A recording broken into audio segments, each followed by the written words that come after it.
Branding Kota Makassar sebagai kota kuliner enak dinilai akan mendorong pertumbuhan sektor pariwisata khususnya ekonomi kreatif.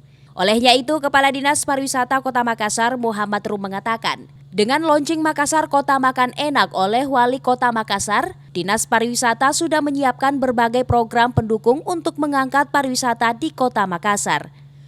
Rum mengatakan pihaknya melalui Dinas Pariwisata sudah membuat event tiap bulannya untuk mendukung UMKM yang ada di Kota Makassar dalam kegiatan kuliner selama Ramadan. Kami Dinas Pariwisata Kota Makassar punya banyak kegiatan dalam mendukung program Makassar Kota Makan Enak, di mana kami ada event-event yang diselenggarakan setiap bulan, terkhusus dalam membangkitkan UMKM kuliner di Kota Makassar, dan selama Ramadan juga banyak titik-titik kegiatan kuliner selama Ramadan untuk mendukung Makassar Kota Makan Enak. Terus kemudian kami sudah melakukan program co-branding dengan beberapa perusahaan untuk membantu UMKM kuliner di Kota Makassar untuk bisa bertemu langsung atau mendekatkan dengan para wisatawan yang ada di Kota Makassar.